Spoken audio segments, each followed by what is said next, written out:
آپ دیکھ رہے ہیں سیرت النبی انٹرنیشنل فورم، قسط نمبر 61۔ بعثت نبوی صلی اللہ علیہ وآلہ وسلم سے قبل ترقی یافتہ ممالک کی گمراہیوں کا لرزہ خیز تذکرہ، 58واں حصہ۔ مزید آگے بڑھنے سے پہلے سیرت النبی انٹرنیشنل فورم کے چینل کو سبسکرائب کر لیجئے اور بیل کے بٹن کو دبا دیجئے تاکہ آپ کو آنے والی ہر نئی ویڈیو کی اطلاع ہو سکے۔ ہندوؤں کا نظریہ تخلیق کائنات۔ کائنات نام ہے گردشوں کے لامتناہی تسلسل کا۔ ہندوؤں کے نزدیک یہ تسلسل وشنو دیوتا کی زندگی سے وابستہ ہے۔ بنیادی گردش کو کالپا کہتے ہیں، جس کا معنی ہے برہما کا دن۔ اس کی مقدار 4200 ملین زمینی سالوں کے برابر ہے۔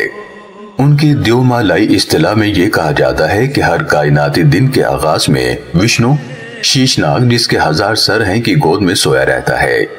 یہ ناگ لامتناہی زمانے کی علامت ہے۔ وہ کائناتی قدیم سمندر میں جھولا جھولتا رہتا ہے۔ وشنو کی ناف سے کنول کا پھول کھلتا ہے اور اس کی لپٹی ہوئی پتیوں سے برہم دیوتا جنم لیتا ہے، جو خالق کائنات ہے۔ یہ جہاں کی تخلیق کرتا ہے۔ پھر وشنو جاگتا ہے اور اس پر حکمرانی کرتا ہے۔ کالپا کے اختتام سے پہلے وشنو ایک مرتبہ پھر سو جاتا ہے اور ساری کائنات اس کے جسم میں ضم ہو جاتی ہے۔ اب ہم جس زمانے میں زندگی بسر کر رہے ہیں، اس کا آغاز 3102 سال قبل مسیح میں ہوا۔ جب مہا بھارت کی جنگ ختم ہوئی، اس زمانے کی کل میعاد 4,32,000 سال ہے۔ اس میعاد کے مکمل ہونے پر ساری دنیا آگ اور طوفان سے تباہ ہو جائے گی۔ بعض کہتے ہیں کہ وشنو ایک مجسم صورت میں آ کر اس تباہی کو پرسکون انقلاب سے تبدیل کر دے گا۔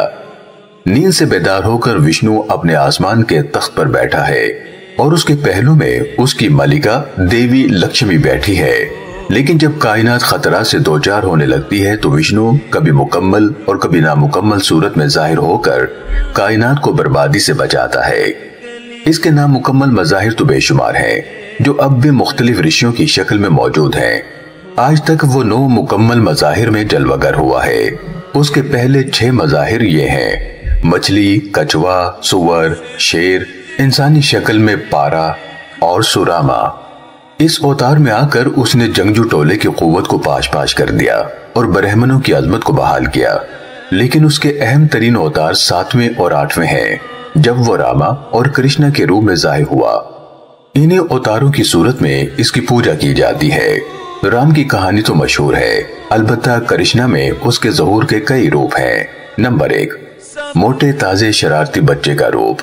نمبر 2، ایک بانکا سجیلا نوجوان جو بندر بن کے چرواہوں کے درمیان رہتا تھا۔ اس نے ان کی بیویوں اور بیٹیوں کے دل موہ لیے تھے۔ چاندنی رات میں جب وہ رقص کرتی تو وہ بانسری بجاتا اور رقص میں ان کے ساتھ شریک ہوتا۔ اس کی مخصوص محبوبہ رادھا کے ساتھ اس کے معاشقے زبان زد خاص و عام ہیں۔ نمبر 3، تیسرا وہ روپ ہے جب وہ ایک بہادر لڑاکے جنگجو کے روپ میں مہابھارت کی جنگ میں شریک ہوا اور اپنے دوست ارجنا کو بھگوت گیتا کا درس دیا۔ ان تینوں روپوں میں بھارت کے طول و عرض میں اس کی پوجا کی جاتی ہے۔ وشنو کا 9واں روپ بدھا کی شکل میں ظاہر ہوا۔ وشنو کا ایسے روپ میں آنا جو نہ ویدوں کا قائل ہو نہ خدا کا قائل، بڑا تعجب خیز ہے۔ جب بدھ مت کو بھارت میں زوال آیا تو برہمنوں نے اس مت کو ہڑپ کرنے کے لیے یہ نظریہ پیش کر دیا کہ بدھا کوئی غیر نہیں، وہ بھی تو وشنو کا اوتار تھا۔ اس لیے اس کی مورتی کو اپنے مندروں میں سجانا اور اس کی پوجا کرنا ہمارا حق ہے۔ وشنو کا آخری ظہور کالکن کے روپ میں ہوگا، جو ابھی باقی ہے۔ اس وقت وہ ایک طاقتور جنگجو بن کر آئے گا۔ نقرئی گھوڑے پر سوار ہوگا، اس کے ہاتھ میں تلوار ہوگی جو شعلے برسا رہی ہوگی، تمام برائیوں کا قلع کما کر دے گا۔ اس وقت سنہرے عہد کا آغاز ہوگا۔ دوسرا اہم دیوتا شیوا ہے، جس کی بہت خوفناک صورت ہے۔ اس کے گلے میں انسانی کھوپڑیوں کا ہار لٹکا رہتا ہے اور جب وہ ڈراؤنا ناچ ناچتا ہے تو بدروحیں اس کے گرد حلقہ بنائے رقص کر رہی ہوتی ہیں۔ اس زمانے کے اختتام پر ساری کائنات کو وہ بھسم کر دے گا۔ اسے کیلاش کے پہاڑوں میں مراقبے میں مصروف بھی دیکھا جاتا ہے۔ اس کے سر پر ہلال ہے جس سے گنگا کا دریا نکلتا ہے۔ اسے انسانی اور حیوانی افزائش نسل کا دیوتا بھی کہتے ہیں۔ پیروں جوا مرد و زن اس کے اعلی تناسل کی پوجا میں مصروف رہتے ہیں۔